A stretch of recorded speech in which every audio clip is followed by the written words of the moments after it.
കേരളത്തിലേതടക്കം തെരഞ്ഞെടുപ്പിലെ കനത്ത പരാജയത്തിന് പിന്നാലെ CPIM-ന്റെ കേന്ദ്ര കമ്മിറ്റി യോഗത്തിന് നാളെ തുടക്കമാവുകയാണ്. പിണറായി വിജയനെ പ്രതിപക്ഷ നേതൃസ്ഥാനത്തേക്ക് വീണ്ടും തെരഞ്ഞെടുത്ത വിവരം കേന്ദ്ര കമ്മിറ്റിയെ അറിയിച്ചിട്ടില്ല എന്ന് ചൂണ്ടിക്കാട്ടി ഇതിനോടകം തന്നെ അംഗങ്ങൾ വിമർശനം ഉന്നയിച്ചതായിട്ടാണ് വിവരം. പശ്ചിമബംഗാളിലെ പാർട്ടിയുടെ തിരിച്ചുവരവടക്കം യോഗം ചർച്ച ചെയ്യും. ആദിൽ പാലോടുണ്ട് വിശദാംശങ്ങൾ നൽകാൻ. Good morning Adil. കേരളത്തിൽ നേരിട്ട കനത്ത തോൽവി, അതിൽ അതിരൂക്ഷ വിമർശനമാണ് പിണറായിയും MP ഗോവിന്ദനും അടക്കം നേരിട്ടുകൊണ്ടിരിക്കുന്നത്. വലിയ വിമർശനങ്ങൾ നമ്മൾ പലയിടത്തു നിന്നും ഇതുമായി ബന്ധപ്പെട്ട് കേട്ടുകൊണ്ടിരിക്കുകയും ചെയ്യുന്നു. ഇന്നിപ്പോൾ CPIM കേന്ദ്ര കമ്മിറ്റി യോഗം, അതിനൊപ്പം തന്നെ പ്രതിപക്ഷ നേതൃസ്ഥാനം സംബന്ധിച്ച വിമർശനങ്ങളും ഉയരുന്നു എന്നുള്ളതാണ്. കേന്ദ്ര കമ്മിറ്റി യോഗത്തിൽ എന്തൊക്കെ കാര്യങ്ങൾ ചർച്ചയാകും? സ്വാഭാവികമായും കേരളത്തിലെ കനത്ത തിരിച്ചടി കേന്ദ്ര കമ്മിറ്റി യോഗത്തിൽ ചർച്ചയാകുമെന്ന കാര്യത്തിൽ ഉറപ്പാണ്. പ്രധാനപ്പെട്ട നേതാക്കൾ ഇന്നലെ തന്നെ MP ഗോവിന്ദനടക്കം ദില്ലിയിൽ എത്തിച്ചേർന്നിട്ടുണ്ട്.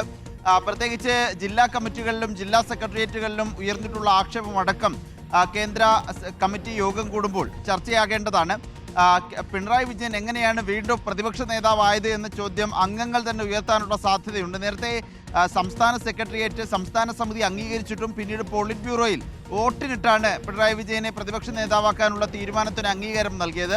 ആകെ 18 അംഗങ്ങളിൽ ഒരാൾ പങ്കെടുത്തില്ല. ബാക്കി 17 പേർ ഓൺലൈനായി ചേർന്നപ്പോൾ 10 പേരാണ് പിണറായി വിജയനെ അനുകൂലിച്ചത്. 7 പേർ എതിരായിരുന്നു. ആ സ്വാഭാവികമായ എതിര് കേന്ദ്ര കമ്മിറ്റി യോഗത്തിലും ഉയരാനുള്ള സാധ്യതയുണ്ട്. പരാജയത്തിന്റെ ഉത്തരവാദിത്വം ഏറ്റെടുത്ത് പിണറായി വിജയൻ മാറി നിൽക്കുകയായിരുന്നു വേണ്ടത് എന്നതടക്കമുള്ള ആക്ഷേപങ്ങൾ ഉയരാനിടയുണ്ട്.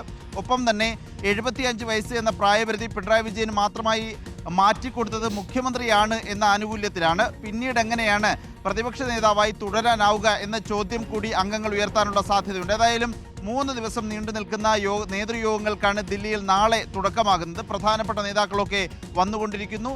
MP ഗോവിന്ദനടക്കമുള്ളവർ ദില്ലിയിൽ എത്തിച്ചേർന്നിട്ടുമുണ്ട്. ഒപ്പം തമിഴ്നാട്ടിലെ പ്രകടനം, പശ്ചിമ ബംഗാൾ കഴിഞ്ഞ തെരഞ്ഞെടുപ്പിലുണ്ടായ പ്രകടനം എന്നിവയും യോഗത്തിൽ ചർച്ചയാകും.